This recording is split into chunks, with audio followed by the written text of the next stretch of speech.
అందరికీ ప్రభు యొక్క వందనాలు తెలియజేసుకుంటున్నాను. మరి దేవుడు నాకు ఇచ్చిన అవకాశాన్ని బట్టి దేవుడికి వందనాలు. మరి మేము అందరం మంచిగా నేను కొద్దిగా చిన్నవాడిని అయినప్పటికీ నాకంటే అనుభూతులు పెద్దవాళ్ళు ఉన్నప్పటికీ మరి మన దైవ సేవకులు మరి యవనస్తులు కూడా ఒక అవకాశం ఇవ్వాలని మరి మాకు ఇచ్చిన అవకాశాన్ని బట్టి వందనాలు. మరి ప్రభు శిలువ మీద పలికిన మరి 7 మాటల్లో 2వ మాట మరి ఒకసారి చదువుకుందాం. లోకా గ్రంథం 23వ అధ్యాయం 43వ వచనం. అందుకు ఆయన వారితో, నేడు నీవు నాతో కూడా పరదేశంలో ఉన్నావని నిత్యంగా నీతో చెప్పుచున్నానెను. ప్రేయర్ చేసుకుంటున్నాను. పరిశుద్ధుడా, ప్రేమ తండ్రి, మీకే మా వందనాలు ఆయన. ఈ సమయం అందు ప్రభావ మరి గుడ్ ఫ్రైడే నిమిత్తంగా నీ సన్నిధిలో ప్రభావ మేమందరం కూడా నీ నామంలో కలుసుకోవడానికి ఇచ్చిన అవకాశాన్ని బట్టి వందనాలు. దేవా, శిలువ మీద పలికిన 7 మాటలు ధ్యానిస్తుండగా ప్రతి ఒక్క మాట నీ ఆత్మచేత ప్రభావ మరి మమ్మల్ని వాడుకొని దేవా నీవు మాకు ఏం నేర్పించబోతున్నావు ప్రభావ అది నేర్చుకొని దేవా అన్వయించుకొని నడుచుకున్నట్లు సహాయం చేయండి. మరి నేను ఇక్కడ నిలిచింది నేను పాత్రను మాత్రం ఏ అర్హత లేని వాడిని నాకు ఇచ్చి మరి ప్రభావ నాకు కావాల్సిన నీ ఆత్మీయ జ్ఞానాన్ని నాకు దయచేయండి. నాలో ఉన్న భయాన్ని తీసుకెళ్ళి ధైర్యాన్ని ఇవ్వండి ప్రభావ. ప్రతి విషయం ప్రభు చూపించి వివేచనతో ప్రభావ చెప్పడానికి నాకు కావాల్సిన మీ జ్ఞానాన్ని మీరు అనుగ్రహించండి. ఈ చిన్న ప్రార్థన ఆలోచించడం అది రమేశ్వరంలో అడిగి పెట్టుకున్నాం తండ్రి. మనం ఈ 2వ మాట చూసుకున్నట్లయితే మరి 23వ అధ్యాయం లోకా 39 నుంచి 43 వరకు ఉంటుంది. వేలాడ వేయబడిన ఆ నేరస్తులలో ఒకడు ఆయనను దూషించుచు, నీవు క్రీస్తువు కదా, నిన్ను నీవు రక్షించుకొని మమ్మల్ని కూడా రక్షించుమని చెప్పాను. అయితే 2వ వాడు వానిని గద్దించి, నీవు అదే శిక్షా విధిలో ఉన్నావు కనుక దేవునికి భయపడవా? మనకైతే ఇది న్యాయమే, మనము చేసిన వాటికి తగిన ఫలం పొందుచున్నాము కానీ ఈయన ఏ తప్పిదము చేయలేదని చెప్పి ఆయనను చూసి, యేసు, నీవు నీ రాజ్యంలోనికి వచ్చినప్పుడు నన్ను జ్ఞాపకం చేసుకోను అని. మరి ఇక్కడ చూసినట్లయితే మరి 2 దొంగలు ఉన్నారు. మరి ఆ రోజుల్లో మరి సిలువ వేయబడటం అనేది చాలా గొప్ప పెద్ద శిక్ష అన్నమాట. అది అంత ఇంత శిక్ష కాదు, వాళ్ళు చాలా పెద్ద నేరస్తులు. మరి ఆ దేవునికి అలా కొరడాలతో కొట్టు తీసుకువస్తున్నప్పుడు చుట్టూ ఉన్నవాళ్ళు కూడా అందరూ అభ్యాసిస్తున్నారు. మరి అందరూ కూడా అంటున్నారు, మరి ఇదేంటి నేను రక్షించుకోమని పక్కనున్న దొంగ కూడా మరి ప్రభుతో అంటున్నాడు అన్నమాట. మరి అంటే ఆ దొంగ ఎంత కరుడు కట్టినవాడో మనం జ్ఞాపకం ఆలోచన చేయవచ్చు. మరి దేవుడు ఉన్న స్థితిలో మరి ఆయన రక్తం కారుతున్నా కూడా మరి ఆయన స్థితి మరి మొదటి దొంగ మరి అటు విధంగా దేవుడిని అపహసిస్తున్నాడు అన్నమాట. మరి ఇంకొక దొంగ కూడా మరి వారి దొంగలంటే మరి అంతా ఇద్దరు ఫ్రెండ్స్ అయి ఉండొచ్చు. మరి ఫ్రెండ్స్గా ఉన్నప్పుడు చాలా పాపాలు చేస్తూ వచ్చాయి. మరి ఆ ఫ్రెండ్ దూషించాడని ఇంకో అతను కూడా దూషించవచ్చు కదా, మరి దూషించలేదు. మరి 2వ దొంగ ఏ విధంగా మరి ప్రభువుని ఏమంటున్నాడంటే వాళ్ళ ఫ్రెండ్ గద్దిస్తున్నాడు అన్నమాట. నీవు అదే శిక్షా విధిలో ఉన్నావు కనుక దేవునికి భయపడవా అంటున్నాడు. మరి ఆ 2వ దొంగ జ్ఞాపకం చేసుకుని ఉండొచ్చు. మరి వాళ్ళని సిలువ వేసినప్పుడు ఇలానే తీసుకెళ్ళమంటారా? వాళ్ళని తీసుకెళ్ళినప్పుడు ఇలానే ప్రజలందరూ కూడా సిలువ వేయండి అని ఎవరైనా అనుంటారా? మరి అందరూ అపహసించి ఉంటారా? కానీ లేదు. కానీ దేవుడికి మాత్రం మరి అంటున్నాడు కదా, మరి ఆ దొంగ ఏమంటున్నాడు, మనకైతే ఇది న్యాయమే, మనం చేసిన వాటికి తగిన ఫలం పొందుతున్నాము కానీ ఈయన ఏ తప్పిదము చేయలేదని చెప్తున్నాడు. మరి ఆయన 2వ దొంగ సాక్ష్యం ఇస్తున్నాడు ఏమని, ఆయన ఏ తప్పిదము లేదని, మనం తప్పు చేస్తాం, ఇది మనకి రిజల్ట్ అని చెప్తున్నాడు. మరి ఆయన ఏం తప్పు చేయనప్పటికీ మరి దేవుడికి మరి కావాలనే అందరూ కుట్ర పని మరి శిక్షణ వేశారన్నమాట, సిలువ వేశారు. మరి ఆ దొంగ ఎస్యూమ్ చేసుకుని ఉండొచ్చు, మరి మాకు కూడా ఇలానే పడింది శిక్ష, కానీ మమ్మల్ని ఎవరు ఇలా సిలువ వేయండి అపహాసం చేయలేదు, ఏమీ చేయలేదు, మేము చేసి ఈ తప్పుకి ఇది కరెక్టే అని అతను తలంచాడు. మరి దేవుని అది ఏ తప్పుదం లేదని కూడా ఆయనే సాక్ష్యం ఇస్తున్నాడు. మరి ఆ టైంలోనే మరి మళ్ళీ దేవుడికి విన్నపం చేసుకుంటున్నాడు ఏమని, యేసు, నీవు నీ రాజ్యంలోనికి వచ్చినప్పుడు నన్ను జ్ఞాపకం చేసుకోమని అంటున్నాడు. అంటే మరి అక్కడున్న దొంగ ఇంతకుముందు ఏమన్నా రక్షణ సువార్త విన్నాడా? నీకు తెలుసా? మరి ఏమి తెలియదు. మరి అయినా కూడా ఆయనలో మారాలి, నేను చేసిన తప్పు ఇది నేను శిక్ష అని ఆయనలో అంతరంగంగా మరి తను కనుగొన్నాడు. మరి తర్వాత దేవుడు వేడుకుంటున్నాడు, తన మారు మనసు పొంది పశ్చాత్తాపం పొందిన తర్వాత నెక్స్ట్ ఏంటంటే నీ రాజ్యంలోకి నన్ను చేర్చుకొని వేడుకుంటున్నాడు. మరి ప్రభు వారు మరి ముందు దొంగ అపహసించినప్పుడు విన్నారు, కానీ ఆయన మాట్లాడారా? దొంగ ఏ విధంగా రక్షించమని అడుగుతున్నాడు? ఈ లోకపరంగా రక్షించమని అడుగుతున్నాడు. అంటే ఈ లోకపరంగా దేవుని రక్షించమని వేడుకొని మరలా అదే దొంగతనాలు చేయాలని తన ఇంటర్నల్ కోర్ పాయింట్ అన్నమాట. మరి అదే విధంగా దేవుడు అది వినలేదు, విన్నా కూడా సైలెంట్గా ఉన్నారనమాట. మరి రెండవ వ్యక్తి ఈ విషయాలు చెప్పినప్పుడు దేవుడు అంత బాధలో అంత వేదనతో కూడా దేవుడు మరి రెండవ దొంగతో ఏమన్నాడు? నేడు నీవు నాతో కూడా పరదేశంలో ఉంది అని నిశ్చయంగా నీతో చెప్తున్నాను. మరి పరదేశంలోకి వెళ్ళడం అంటే అంత ఈజీ విషయం? అంత ఈజీగా దేవుడు నిశ్చయంగా నువ్వు వెళ్తామని చెప్పాడు. మనం అంత ఈజీగా దేవుడు చెప్పినప్పుడు మనం ఎందుకు ఎన్ని రోజుల నుంచి ఇంత కష్టపడుతున్నాం? మనం కూడా మరి చివరి రోజుల్లో నాకు వచ్చిన ఆలోచన ఎప్పుడో ఎన్నో సంవత్సరాల క్రితం ఈ వాక్యం అప్పుడు చెప్పినప్పుడు ఇదేదో బాగుంది కదా, ఇదే లైఫ్ అంతా ఓల్డ్గా ఎంజాయ్ చేసేసి లాస్ట్లో ప్రభు అన్నప్పుడు ప్రభువుని వేడుకుంటే ప్రభు ఇలానే అవకాశం ఇస్తాడేమో అని నేను అనుకునేవాను. కానీ ఆ కొద్ది రోజుల తర్వాత నాకు యాక్సిడెంట్ అయింది. యాక్సిడెంట్ అయిన టైంలో నాకు అర్థమైంది అసలు ఆ టైం మన కాన్షియస్లో ఉండం, అదంతా ఒక బ్లర్, ఏమీ అర్థం కాదు. ఒకవేళ ఆ టైంలో నేను ప్రభు తీసుకున్నట్లయితే మరి ప్రభు రాజ్యంలో మనం వెళ్ళలేము. మరి నేను అలా ఒక భ్రమలో అంటే తప్పుగా అర్థం చేసుకున్నాను అనమాట వాక్యం. మరి దాన్ని సరైన విధానం అర్థం చేసుకోవడానికేమో దేవుడు అది ఎలో చేశారు. మరి అయినప్పటికీ మరి దొంగ విషయంలో మనం చూసుకుంటే మరి మొదటగా మారుమనసు పొందాడు, పశ్చాత్తాపం పొందాడు. మరి దేవుడు మరి మారుమనసు గురించి ఏం చెప్తున్నారో అపోస్తుల కార్యము 3వ అధ్యాయం 20వ వచనం.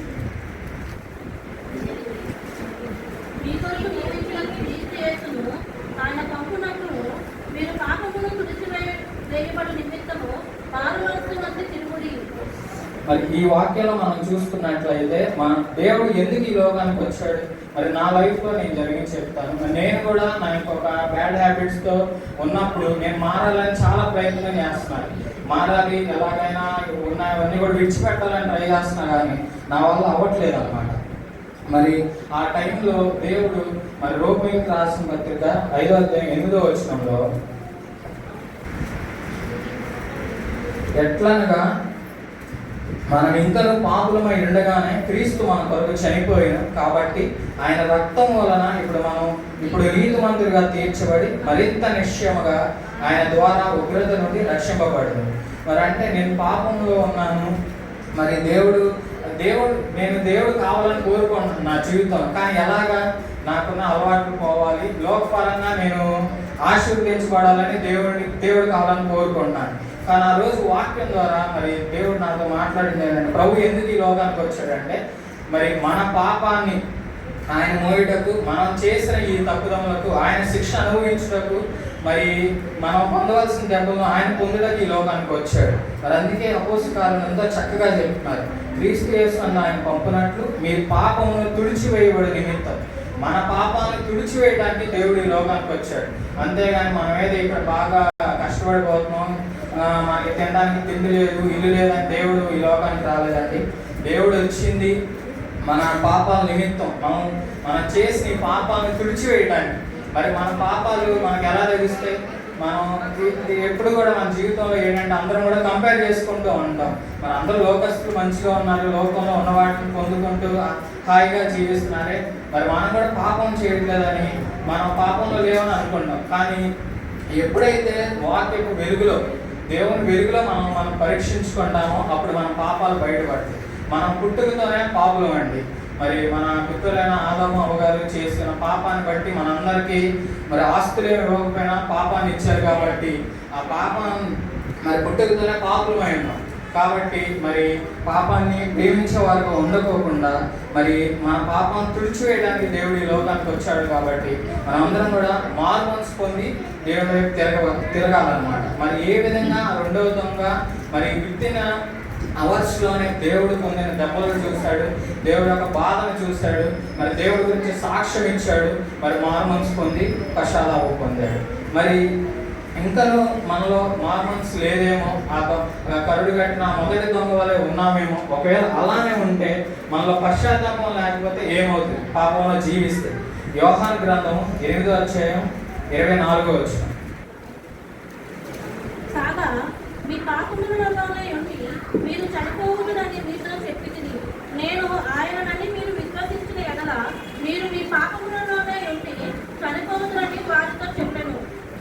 మరి ఇప్పుడు చదువుకున్న లేఖనాల్లో మనం ఇంకనూ దేవుడు మరి ఎందుకు ఈ లోకానికి వచ్చాడని తెలుసుకున్నాం. మన పాపం తుడిచివేయడానికి దేవుడు ఈ లోకానికి వచ్చాడు. మన పాప భారాన్ని మోసుకోవడానికి తీసుకోవడానికి వచ్చిన గొర్రెపిల్ల కనుక మరి మనం ఇంకా మరి ఈ లోకంలో ఉన్న వాటిని ప్రేమిస్తూ వాక్యం వింటున్నాం, ఆదివారాలు మందిరానికి వస్తున్నాం, వచ్చి అటెండెన్స్ చేయించుకొని వెళ్ళిపోతున్నాం. కానీ ఇందాక దైవ సేవకురాలు చెప్పినట్లు మరి వాక్యాన్ని అన్వయించుకోవాలి. ఏం నేర్చుకుంటున్నాం? వాక్యం ద్వారా మనం మారుతున్నామా? మన జీవితాల్లో మరి దేవుని యొక్క వెలుగుందా? మన హృదయపూర్వకంగా పశ్చాత్తాపం పొందుతున్నామా? లేదా దేవుడు మరి మొదటి దొంగ వల్ల రక్షించమని ఏ విధంగా కథలతో అడిగాడో ఈ లోకపరంగా రక్షించమని అడుగుతున్నామేమో. ఇక్కడ ఉన్న మరి ఈ నీడ్స్ ఫుల్ఫిల్ అవ్వడానికి రక్షించమని అడుగుతున్నామేమో. మరి అలా పాపంలోనే ఉంటే ఏమవుతుంది? మనం నశించిపోతాం. దేవుని యొక్క నిత్య రాజ్యానికి పరదేశంలోకి మనం వెళ్ళలేము అన్నమాట. మరి మరి మరి మరి ఇంకనూ కూడా మనం దేవుని గురించి తెలుసుకుంటూ పాపాన్ని ఒప్పుకునే వారిగా ఉండాలన్నమాట. పాపాన్ని ప్రేమించే వారిగా ఉండకోకుండా ఇప్పటికైనా దేవుడు మరి ఒక అవకాశాన్ని అందరికీ ఇస్తున్నాడు. మరి ఇంకనూ అదే జీవితాన్ని ఎవరు కూడా ఇంకా మనలో చాలా మంది మరి దైవ సేవకులు హెచ్చరిస్తూ ఉంటారు. మనకి మరి ప్రభుత్వాలు ఆరాధనించినప్పుడల్లా మరి రొట్టె మిగులుతుంది, ద్రాక్షారసం మిగులుతుందని చెప్తారు. మనలోనే చాలా మంది ఇంకా కూడా మరి మార్మన్స్ పొందలేదు, పశ్చాత్తాపం రావట్లేదు. ముఖ్యంగా యవనస్తుల్లో ఉన్నారు. మరి యవనస్తుల్లో కూడా మరి మార్మన్స్ పొందాలి. మరి పశ్చాత్తాపం అనేది మరి మనం దేవుని నిత్య రాజ్యానికి వెళ్ళాలంటే బేసిక్ స్టెప్ అనమాట. బేసిక్ అంటే ఇంపార్టెంట్ స్టెప్ ఇది అనమాట. మరి అదేవిధంగా పాపాన్ని ఇంకనూ ప్రేమించే వారుగా ఉండకోకుండా మరి పాపంలో మరి మునిగిపోకుండా మరి దేవుని యొక్క మనం మనవి చేసుకున్నప్పుడు మరి అక్కడ రెండో దొంగ మనం చూసినట్లయితే రెండో దొంగ మన బైబిల్ ప్రకారం ఏంటంటే రక్షణ అనేది బాప్తీసం తీసుకోవాలి, నీళ్ళలో మునిగి లేవాలి, మరి అందరి ముందు ఒప్పుకోవాలి అని అనుకుంటాం. కానీ అక్కడ చూసుకున్నట్లయితే మరి ప్రభువు ఏ విధంగా అంత ధైర్యంగా ఆయన మీకు చెప్పగలిగాడు నువ్వు పరదేశంలో కూడా ఉంటామని. మరి ఎందుకంటే దేవుడు మనం మనుషులంగా పై రూపాన్ని లక్ష్య పెడతాం, కానీ దేవుడు హృదయాంతరంగంలో ఎరిగిన దేవుడు కనుక మన హార్ట్ఫుల్గా దేవుడిని అడిగినప్పుడు ప్రభువా మరి నేను పాపిని, నువ్వు ఎందుకు ఈ లోకానికి వచ్చావంటే మరి నేను చేసిన పాపాల నిమిత్తం నువ్వు శిక్షణ అనుభవించడానికి ప్రభువుకు తెలుసు. మరి ఆయన శిక్షణ అనుభవించాలని ముందుగానే తెలుసు, ఎంత హింస పొందుతాడో తెలుసు కూడా ఆయన మన కొరకు వచ్చాడు. మరి ఆయన త్యాగాన్ని మనం గుర్తు చేసుకోవాలన్నమాట. మరి ప్రభు ఎందుకు ఇంకనూ పాపంలో జీవిస్తున్నా కూడా మరి ఎందుకు ఇంకనూ టైం ఇస్తున్నాడు మనకి?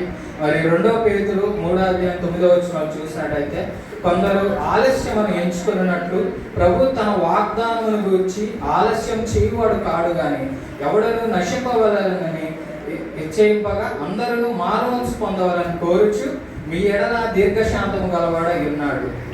మరి ఈ వాక్యాన్ని మనం చూసినట్లయితే ప్రభు వాగ్దానం చేశాడు. మరి మన పితరులైన అబ్రహాం గారికి మరి తన స్వాస్థ్యాన్ని అంతటిని రక్షిస్తానని వాగ్దానం చేశారు. మరి తన వాగ్దానం గురించి ఆలస్యం చేస్తున్నాడు. మరి మనం ఇంకనూ తెలుసుకోలేని వారికి ఉన్నామేమో, మన మధ్యలో ఉన్న చాలా మంది ఇంకనూ ప్రభువుని తెలుసుకొని కూడా ఇంకనూ మరి రక్షణ తీసుకోవడానికి మరి వెనకం చేస్తున్నారేమో. మరి ఆలోచన చేసుకోండి, మరి మారుమనసు పొందండి. మరి దేవుడు ఈ లోకానికి ఎప్పుడైతే ఆయన చిత్తాన్ని మనం నెరవేరుస్తున్నామో అప్పుడు మన అవసరతలన్నింటినీ ఆయన తీరుస్తూ ఉంటాడు. కాబట్టి మరి ఆ రెండో దొంగ వలె మనం కూడా పశ్చాత్తాపం పొంది దేవుణ్ణి వేడుకున్నాం, దేవుడిని మరి అడుగుదాం, మరి మీ రాజ్యంలోకి నన్ను కూడా చేర్చుకోమని జ్ఞాపకం చేసుకోమని ఆ దొంగ వలె అడుగుదాం. మరి ఇది మరి ఎవరైతే రక్షణ తీసుకోలేదో మరి వారికి మరి ఎంతో చక్కగా ఉంది వాక్యం. మరి అదే విధంగా రక్షణ తీసుకున్నంత మాత్రాన మనం నిత్య రాజ్యానికి వెళ్తామా? రక్షణ తీసుకుంటే చాలు, మనం బాప్తిస్తం అందరి ముందు ఒప్పుకుంటే చాలు, రోజు చర్చికి వెళ్తే చాలు, రోజు ప్రార్థన చేసుకుంటే చాలు. మరి నేను కూడా పరీక్షించుకోవాలి ఈ విషయంలో, మీరు కూడా పరీక్షించుకోవాలి. మరి వింటున్న ప్రతి ఒక్కరూ కూడా మరి రక్షణ తీసుకున్నంత మాత్రం మనం నిత్యరాజ్యానికి వెళ్తామా? వెళ్ళలేము. ఎందుకంటే ప్రభువు మరి నీ జీవితంలో వచ్చాడు, ప్రభువుని నువ్వు నోటితో అంగీకరించావు, కానీ మరి నీ క్రియలు ఎలా ప్రభువు నీలో కనిపిస్తున్నాడా? మరి ఇతరులు అన్యులు చెప్తున్నారా? మరి నీ వర్క్ ప్లేస్లో కానీ మరి నీవు ఎక్కడైతే ఉన్నావో నీ ఇంటి దగ్గర కానీ మీరు ప్రభు బిడ్డలని వారు చెప్తున్నారా? మరి మన క్రియలు అలా ఉన్నాయా? మరి నిత్య జీవానికి వెళ్ళటానికి మారుమనసు పశ్చాత్తాపం అనేది ఎంత అవసరమో మరి అదేవిధంగా మనకి మరి దేవుని యందు ఉన్నప్పుడు మనం ఏ విధంగా ఉంటాం? మరి 2 కొరింథీ 5:17 చూసుకున్నట్లయితే, కాగా ఎవడైనా క్రీస్తునందున్న ఎడల వాడు నూతన సృష్టి, పాతవి గతించెను, ఇదిగో క్రొత్తవాయును. మరి దేవుడి దగ్గర మరి మనం ప్రభువుని మన జీవితంలోకి ఎలా చేసుకున్న తర్వాత మరి ప్రభువుని సొంత రక్షకునిగా అంగీకరించి మరి ఇంకనూ ప్రభువుని మనలో కలిగి ఉండలేకపోతే మనం పరదేశంలోనికి వెళ్ళలేము. మరి ఇక్కడ ఎంతో చక్కగా చెప్తున్నారు. మరి కాగా ఎవడైనా క్రీస్తునందు ఉన్నాడో వాడు నూతన సృష్టి. మరి నూతన సృష్టి అనగా మనం జనరల్గా చూసుకున్నట్లయితే మన పుట్టినరోజులకి ప్రతి పుట్టినరోజుకి కొత్త బట్టలు కొనుక్కొని ఉంటాం. మరి పాత బట్టలు వేసుకోం కదా. మరి ఎందుకు కొత్త బట్టలు కొనుక్కుంటాం? ఎందుకంటే అది నూతన సంవత్సరం దేవుడు మనకి ఇచ్చాడని మనం ఆలోచన చేసి కొత్త బట్టలు తీసుకుంటాం. మరి అదే విధంగా మరి దేవుళ్ళలోకి వచ్చిన తర్వాత మరి ఆ పాత జీవితాన్ని విడిచిపెట్టాలి. ఆ పాత జీవితాన్ని విడిచిపెట్టి నూతన సృష్టిగా మనం రూపింపబడినప్పుడు వాక్యంలో మరి ఎదుగుతూ దేవుని యొక్క ఉద్దేశాలను మనం ఎరిగినప్పుడు, దేవుని యొక్క చిత్తాన్ని మనం తెలుసుకున్నప్పుడు ఆయనలో మనం నూతన సృష్టిగా మారగలం. మరి మన సొంతగా మనం మారగలమా? మనం మారలేము. దేవుని యొక్క ఉద్దేశములు ఏంటో మనం తెలుసుకోవాలంటే వాక్యం చదువుకోవాలి. మరి దేవుడు వాక్యం చదివినప్పుడు దేవుడు ఏ విధంగా ఒక్కొక్కరికి ఒక్కొక్క విధంగా మాట్లాడుతూ ఉంటాడు. ప్రభు మనం చూసుకున్నట్లయితే దైవ సేవకులు క్రిస్మస్ ఆరాధనప్పుడు మనకి మరి దేవుని యొక్క పుట్టుక గురించి చెప్తారు.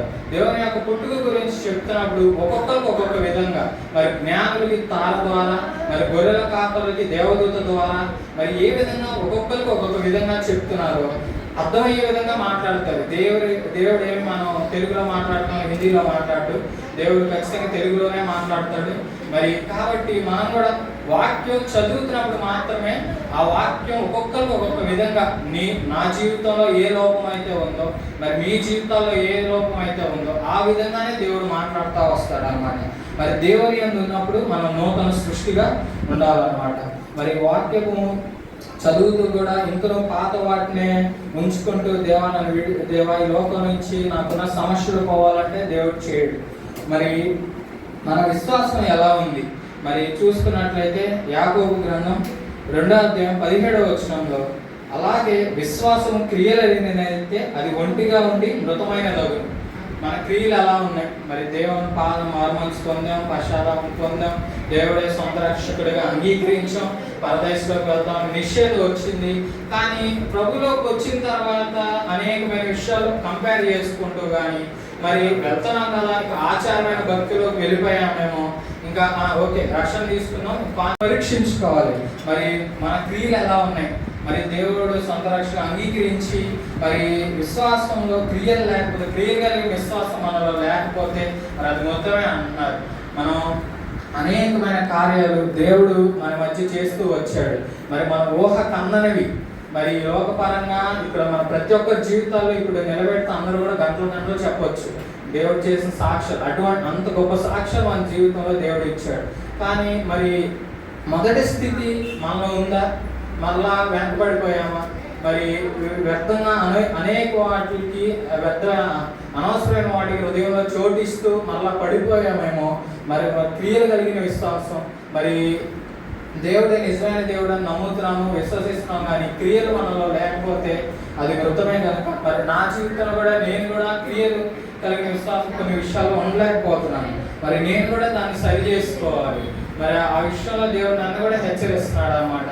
మరి పెదవులతో చెప్పడమే కాదు, కానీ దేవుని పరిచర్య విషయంలో మరి ముందున్న స్థితిలో ఎలా ఉన్నాం, మరి ఇప్పుడు ఎలా ఉన్నాం, మరి ఒకసారి మనం పరీక్షించుకున్నాం. విశ్వాసంలో మరి వెనకపడిపోయామేమో, మరి విశ్వాసం ముందుంటే ఇంకా దేవుడు మరి నిత్య రాజ్యానికి మరి ఆయన చెప్పిన బోధను, మరి ఆయన ఈ లోకానికి ఎందుకు వచ్చాడు? మొదటగా ఆయన నీతిని, ఆయన రాజ్యాన్ని వెతకమని అంటున్నారు. మరి ఆయన రాజ్యంలో ఉండడం అంటే, ఆయన రాజ్యంలోకి మనం వెళ్ళడం అంటే అంత ఈజీ కాదు. మరి చాలా కష్టం అన్నమాట. అది ఉంటే సూర్య వెజ్జంలో దూరడం అంత కష్టం అన్నమాట. మరి ఆయనకి సులువే కదా. మన లోకపరంగా ఆలోచించుకుంటే మనకు కష్టం. మరి మన పాపాలు ఆయన క్షమించాడని మనం నమ్మాలి. మరి అనేకమైన విషయాల్లో ఇంకా పడిపోతున్నప్పటికీ ప్రభు ఎదుట ఒప్పుకొని విడిచిపెట్టాలి. మరి మరి ప్రభు చెప్తున్నాడు కదా, ఆయన ఎందుకు ఉంటే మన పాతవి గతించి సంవత్సరంలో నూతనంగా ఆయన చేస్తా అన్నాడు. మరి నూతనంగా మన హృదయాలు మారాలి, మన ఆలోచనలు మారాలి. మరి అదేవిధంగా ఇందులో రక్షణ తీసుకొని మరి నేను అనేక సార్లు నేను పడిపోతూ వచ్చినప్పటికీ కూడా మరి దేవుడు ఆ నిశ్చయత అనేది మనలో కలుగుతుందా? మరి దేవుడు ఆ రెండవ దొంగకి చెప్పినట్టుగా నిశ్చయముగా నీవు నా పరదేశంలో ఉండేది అనే మరి ఒక మనకుందా? ఈ సమయంలో దేవుడు రాకుండా వస్తే మరి మనం ఆ పరదేశంలోకి వెళ్ళగలమా? మరి అందరం కూడా పరీక్షించుకోవాలన్నమాట. నేను కూడా పరీక్షించుకోవాలి. మరి ఒకవేళ మనం మారుమనసు పొంది రక్షణ తీసుకొని కూడా ఇంకను మళ్ళా పడిపోయామేమో లోపల, అంటే దేవునితో అటాచ్మెంట్ లేకుండా ఉన్నామేమో, మరి ఒకసారి పరీక్షించుకోండి. మరి అదేవిధంగా దేవుడు హెచ్చరిస్తాడు. ప్రకటన గ్రంథం 3:3 నీవు ఎలాగో ఉపదేశం పొందితో ఎలాగో వింటివో జ్ఞాపకం చేసుకొని దానిని గైకొనిచ్చు మారుమనసు పొందు. మరలా దేవుడు సాల్వేషన్ ఇచ్చిన తర్వాత కూడా మరలా మనకు నిశ్చయత లేదనుకోండి, మరి మన దేవునితో ఉండే అటాచ్మెంట్ బట్టి మనం చెప్పేయచ్చు. అంటే మనం చూస్తున్న దైవ సేవకులు చెప్పలేకపోవచ్చు, మన తోటి విశ్వాసులు చెప్పలేకపోవచ్చు మనం నిజంగా మరి పరదేశంలోకి వెళ్తామో లేదో అని. కానీ ఎవరికాళ్ళు సెల్ఫ్గా ఎగ్జామిన్ చేసుకున్నప్పుడు మనం ఒక దేవునితో అటాచ్మెంట్ బట్టి, దేవుడు మనతో మాట్లాడుతున్న విధానాన్ని బట్టి మనం ఆ నిశ్చయతలోకి వెళ్ళవచ్చు. మరి అదేవిధంగా రెండో దొంగ ఏ విధంగా జ్ఞాపకం చేసుకోమని అడుగుతున్నాడో మనం కూడా అటు విధంగా అడుగుదాం. మరి ఒకసారి జ్ఞాపకం చేసుకుందాం. మరి పరదేశంలోకి మనం వెళ్తామా లేదా అనేది. మరి మారుమనసు పొందని వాళ్ళు చాలా మంది ఉన్నారు. మరి ఆ మారుమనసు పొంది దేవుడు ఈ లోకానికి మరి మనం చేసిన పాప నిమిత్తం ఆయన ఈ లోకానికి వచ్చాడు కాబట్టి మనం మారుమనసు పొందాలని ఆయన ఎదురు చూస్తూ ఉన్నాడు. మరి దేవుడు ఎంతో ధైర్యంగా చెప్తున్నాడు. మనం ఆయన సాల్వేషన్ తీసుకున్న తర్వాత ఆయన ఎంతో ధైర్యంగా మన గురించి చెప్తున్నాడు. ఏ విధంగా అంటే ఈ యొక్క వాక్యం ఏంటంటే మనం బూస్టప్ చేయడానికి, ఇది ఖచ్చితంగా మనం నిత్య జీవానికి వెళ్ళడానికి దేవుడి వాక్యం మరి మాట్లాడుతున్నాడు. మరి అది చూసుకున్నట్లయితే యోహాను 10:27 నా గొర్రెలు నా స్వరం వినును, నేను వాటిని ఎరుగుదును, అవి నన్ను వెంబడించును, నేను వాటికి నిత్య జీవం ఇచ్చుచున్నాను గనుక అవి ఎన్నటికీ నశింపవు, ఎవడను వాటిని నా చేతిలో నుండి అపహరింపడు. మరి ఎంతో చక్కటి వాక్యం అన్నమాట ఇది. మరి దేవుడు మనందరినీ బూస్టప్ చేస్తున్నారు. మరి నిత్య జీవానికి మరి మన అల్టిమేట్ గోల్ అదే కదండి. మరి మన అల్టిమేట్ గోల్ దేవునిలోకి వచ్చిన తర్వాత మరి దేవునితో చేరాలని, దేవునిలో ఆనందించాలనే కదా, నిత్య జీవానికి చేరాలనే కదా. మరి ఆ పరదేశంలో ఆ హెవెన్లో దేవునితో మనం గడపాలనే కదా. ఇంతగా మరి లోకంలో ఎన్నో ఉన్నా కూడా మనం అన్ని రెస్ట్రిక్ట్ చేసుకుంటూ మరి దేవుని వాక్య వెలుగులో మనం పరీక్షించుకుంటూ మరి ఈరోజు ఎందుకు దేవుని సన్నిధికి వచ్చాం? మరి దేవుడు మన కోసం చేసిన ఈ త్యాగం వల్లే కదా. లేదంటే ఈరోజు మరి అసలు ఎక్కడ గుడ్ ట్యూస్డే లేదు, గుడ్ మండే లేదు, ఏమీ లేదు. గుడ్ ఫ్రైడే మాత్రమే ఎందుకు వచ్చింది? ఎందుకంటే దేవుడు ఈ లోకానికి మనల్ని ఎంతగానో ప్రేమించాడు. మరి పాప భారం అనేది లోకంలో ఎక్కువైపోతుంది. మనం ఏంటంటే దేవుడు క్షమించినా కూడా ఇంకా కొన్ని విషయాల్లో సరి చేసుకోవాలి కాబట్టి దేవుడు ఓపికతో సహనంతో ఎదురు చూస్తున్నాడు. మనం ఇంకా మారుతామేమో, ఇంకా దేవుని యొక్క రక్షణకి మరి దేవుని యొక్క ఉగ్రతకి మనం పాత్రలు అవ్వకుండా దేవుడు మరి నా బిడ్డలు నశించుకోకూడదని వెయిట్ చేస్తున్నాడు, ఓపికతో చూస్తున్నాడు. మరి రక్షణ తీసుకున్న వ్యక్తులు కూడా ఒక పరీక్షించుకోవాల్సిన సమయం అండి. మరి పరదేశంలో మరి దేవుడు ఆ నిశ్చయత రెండవ దొంగకి ఏ విధంగా ఇచ్చాడో మరి మనకు కూడా అటువంటి నిశ్చయత ఎలా ఇస్తాడంటే దేవునితో అటాచ్మెంట్ ఉన్నప్పుడు, దేవుని క్రియలు మరి క్రియలుగా విశ్వాసం మనలో ఉన్నప్పుడు మరి ఇందులో పాత జీవితాన్ని విడిచిపెట్టి నూతనంగా మనం పరీక్షించుకున్నప్పుడు మరి ఎంతో చక్కగా దేవుడు చెప్తున్నాడు కదా. ఆయన ఎంతో ధైర్యంగా చెప్తున్నాడు, నా గొర్రెలు నా స్వరం వినునని. మరి మనం ఆయన స్వరం వినేవారిగా ఉన్నామా? మరి ఇందాక దైవ సేవకులు చెప్పినట్లు వాక్యం విని వదిలేస్తున్నామేమో. వాక్యాన్ని విని నడుచుకోవాలి, అన్వయించుకోవాలి. మరి ప్రతి విషయంలో దేవుడు మరి ఎంతో నిశ్చయంగా మరి మనకు అల్టిమేట్ గోల్ ఇచ్చాడు కాబట్టి ఈ ఆత్మీయంగా మనకున్న లాస్ట్ ఫైనల్ గోల్ అనేది ఏంటంటే అదే ప్రభు యొద్దకు చేర్చబడటం, ఆయన సన్నిధిలో మనందరం కూడా మరలా కలుసుకొని ఆయన స్తుతించాలనేది ఆయన యొక్క నిశ్చయత కాబట్టి మరి మనలో మరి ఇంకా రక్షణ తీసుకొని వాళ్ళు ఉన్నారు. మొదటి దొంగ వలె ఇంకా వారి హృదయాలు కఠినపరుచుకుంటున్నారేమో. ఇది ఒక మంచి అవకాశం దేవుడు మారు మనసు పొందమని హెచ్చరిస్తున్నాడు. ముందు మారు మనసు పొంది పశ్చాత్తాపడండి. దేవుడు ఈ లోకానికి మనం చేసిన పాపాల నిమిత్తమే ఆయన వచ్చాడు. మనం ఎవరూ కూడా పాపం చేయలేదు అనడానికి లేదు. మనం జన్మదహ కర్మదహ పాపులం కనుక ఒకసారి పరీక్షించుకున్నాం, రక్షణ ఉంది. కాబట్టి దేవుడు నాకు ఇచ్చిన అవకాశాన్ని బట్టి దేవుడికి వందనాలు. నేను కూడా పరీక్షించుకోవడానికి దేవుడు ఇచ్చాడు అవకాశాన్ని బట్టి. మరి అదేవిధంగా నా తప్పులుంటే క్షమించండి. మరి ఈ వాక్యం మరలా ఇంటికి వెళ్ళిన తర్వాత మీరు ఒకసారి చదువుకోండి. దేవుడు దీంట్లోంచి మీకే నేర్పించబోతున్నాడు. మరి అదేవిధంగా ఇచ్చిన అవకాశాన్ని బట్టి దేవుడికి మరి ఇప్పటివరకు ఓపికగా ఉన్న మీ అందరికీ దేవుడి పేరు వందనాలు తెలియజేసుకుంటున్నాను. ఈ చిన్న వాక్యం దేవుడు దీవించిన కాక. ఆమేన్.